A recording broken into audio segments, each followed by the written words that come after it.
What if I told you that confidence isn't something that you're born with? What if I told you that confidence is something that you can learn to build? I know. How is that even possible? Especially if one of your stories revolves around telling yourself and everyone that you know that I'm an introvert. I hear you. I also tell myself that same story. But I have also figured out ways to teach myself that being an introvert does not mean a lack of confidence. And today, I want to show you exactly how I did that and still do. Because the truth is, growth is not easy and it does take time. But if you want to live an amazing life, growth has got to be a part of it. By the end of this video, you'll have all the tools you need to start building that unshakable confidence today.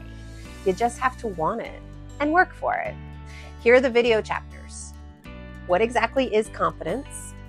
How mindset plays a role in confidence? How confidence and comparison are related? Criticism and how to handle it, which potentially could be an entire video in itself, and maybe will one day. And 5, some practical tips to help you boost your confidence. So without further ado, let's just get right into it. Chapter 1, what is confidence? Confidence is one of those things we all want, but it's easy to misunderstand what it really is. A lot of people think that confidence is about being bold or fearless or never doubting yourself. But here's the truth. Confidence is not about never feeling nervous or insecure. It's not about knowing everything or being perfect. True confidence is about trusting yourself.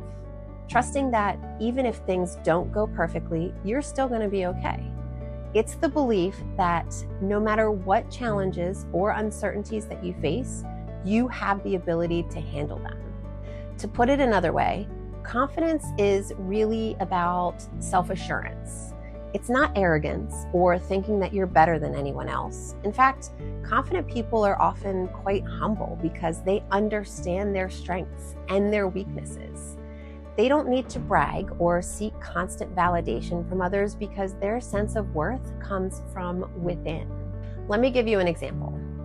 Imagine you're about to walk into a bar to meet someone you've been chatting with online for a few days. If you're anything like me, you are feeling so super nervous, which is totally normal. Confidence is not about ignoring those nerves. It's about acknowledging them, but choosing to move forward anyway because you trust your ability to be your best self. Also, I really do think that confidence is situational. You might feel incredibly confident in one area of your life, like maybe your job, but way less confident in others, like social situations or dating. And that's okay too. Confidence can grow and develop in different parts of your life as you face challenges and gain experience. Ultimately, confidence comes from 2 things. Number 1, experience. The more you do something, the more comfortable and skilled you become at it. Repetition builds familiarity, and familiarity builds confidence. It's like the old saying that practice makes perfect. Well, I don't actually believe in perfect, but I do believe that practice makes progress. And number 2, mindset. Confidence is a state of mind. It's about reframing your thoughts to focus on what you can control and being kind to yourself, even when things don't go as planned. Because honestly, let's face it, typically they don't go as planned. Just try to remember, confidence isn't about being perfect or having all the answers. It's about believing in your ability to figure things out and being resilient when things don't go as planned. And the good news is, anyone can build confidence with practice and the right mindset, which leads us to chapter 2, the role of mindset in confidence. Confidence really begins in your mind. If you're constantly telling yourself, I'm not good enough, or I can't do this, you're going to start believing it. The simple truth is, your thoughts shape your reality. Your mind is an extremely powerful weapon. For your confidence to even stand a small chance at growing, you need to get your mind right. Just like confidence, mindset is something you can work on. It's not fixed. You can change the way you think and reprogram those negative thoughts into positive ones. It's about shifting from a fixed mindset to a growth mindset. And just to clarify, a fixed mindset is basically when you believe your abilities and talents are set in stone, like you're either good at something or you're not. People with a fixed mindset might avoid challenges because they don't want to risk failure. They see failure as proof that they aren't good enough, and it can completely shake their confidence. On the other hand, a growth mindset is when you believe that your abilities can improve with effort and practice. It's understanding that failure is a part of the learning process. So instead of thinking, I can't do this, you start thinking, I can't do this yet. That small shift in thinking can make a huge difference in how you approach challenges. Basically, with a growth mindset, you see setbacks as opportunities to grow rather than as proof that you're not capable. Developing a confidence mindset is a huge topic in itself, and one that I intend to explore in way more detail in a future video. But for the time being, try to remember that when you focus on the opportunities and lessons that come from facing challenges head on, your confidence naturally increases because you're no longer afraid of failing. You trust that even if things don't go perfectly, you'll learn from the experience and come out stronger. Now, chapter 3, confidence and comparison. Another confidence killer that I really want to address is comparison. We all do it, and I'm here to tell you that the grass is very rarely greener on the other side. Whether you're scrolling through social media or watching someone who seems way more successful than you, it's easy to feel like we don't measure up. The thing is, no one's path is the same. We really don't know what's going on with those people, and we each have a unique voice and value that is worth sharing with the world. When you compare yourself to anyone else, you're comparing your behind the scenes to someone else's highlight reel. Try focusing on your own journey instead. I know, it can be so super hard, but maybe instead of focusing on where you want to be going, maybe try focusing on where you are now and what small steps you can take right now to travel the path that leads you to where you want to be. Celebrate your own progress, no matter how small it seems.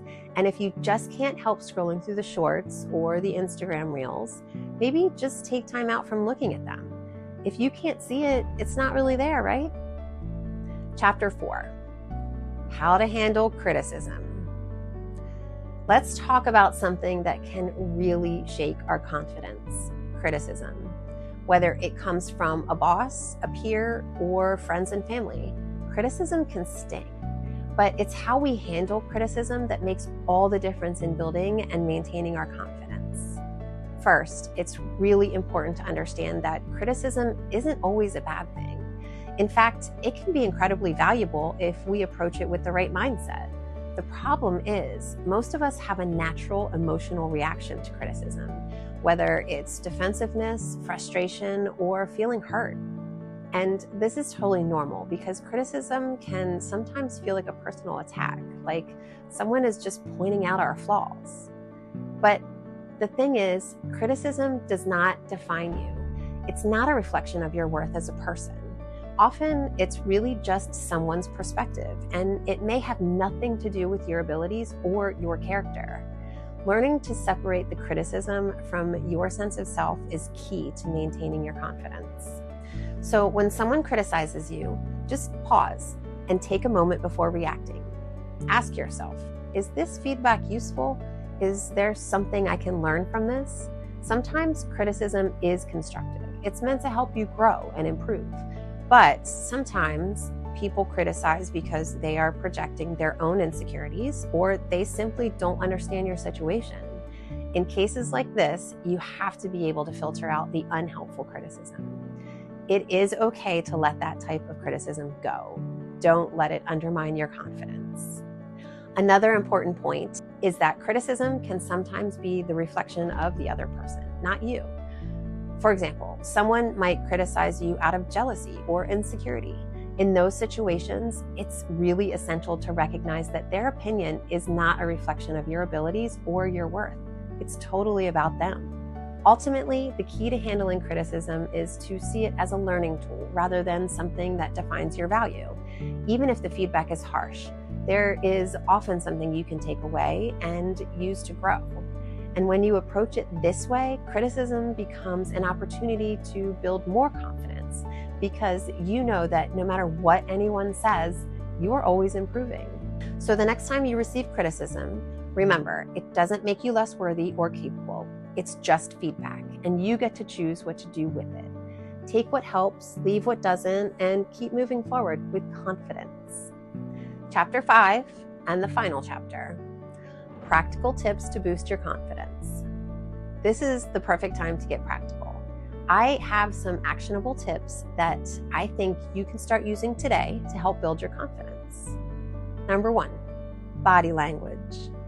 Your body talks, even if you're not saying anything. So stand tall, shoulders back, and make eye contact. My grandmother used to constantly tell me to sit up straight. And over the years, sitting at a desk for hours has kind of pushed those words to the back of my mind. But over the last year, I have brought those words to the forefront. And I can tell you, I definitely feel different when I sit up straight. Number 2, positive affirmations. I know, it might sound a bit cheesy and maybe even a little cliche, but positive affirmations can have a huge impact on how you feel. Just take a few minutes each morning to say something like, I am capable, I trust myself, I can do this, or write them on sticky notes and put them everywhere. It really does help set a confident tone for the day. And this can easily become a habit. I actually set reminders on my phone throughout the day that pop up every couple of hours with some sort of affirmation that resonates with my current situation. Number 3, embrace failure. No one becomes confident overnight. Trust me, I've been working on building my confidence for the last 3 years, and I'm still working on it. You're gonna fail, and that's okay. Every failure is simply a lesson. When you can see setbacks as part of the process rather than some huge disaster that you'll never recover from, they won't knock your confidence as much. Number 4, preparation. Confidence comes from knowing that you're ready. I'm not talking about preparing for the outcome of the situation. I'm talking about preparing for the beginning of the situation. You have no control over the outcome, but you can control how you walk into whatever the situation is, whether it's for a presentation, an exam, a job interview, or a date with the hot bartender, whatever. The more you prepare, the more confident you're going to feel. Number 5, visualization. This has to be one of my favorite techniques. Before any challenging situation, just close your eyes and visualize yourself succeeding. Picture the scenario in your mind. See yourself handling everything smoothly, feeling calm, and doing your best. This can also make a huge difference in how you actually perform. Number 6, celebrate the small wins. At the end of each day, write down one thing that you feel like you did well.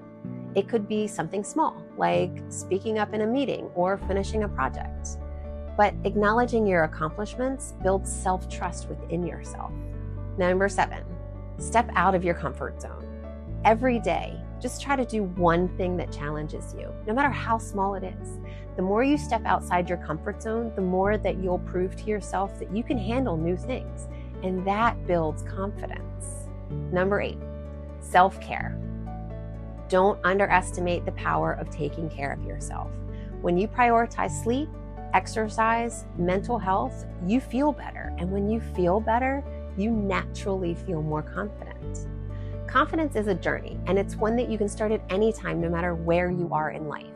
The key is to trust yourself, stay consistent, and embrace the process. Thank you so much for watching, and I really hope these tips help you feel more confident in whatever you're pursuing. If you found this video helpful at all, please be sure to like and subscribe for more content like this. And remember, confidence comes from within. You've got this.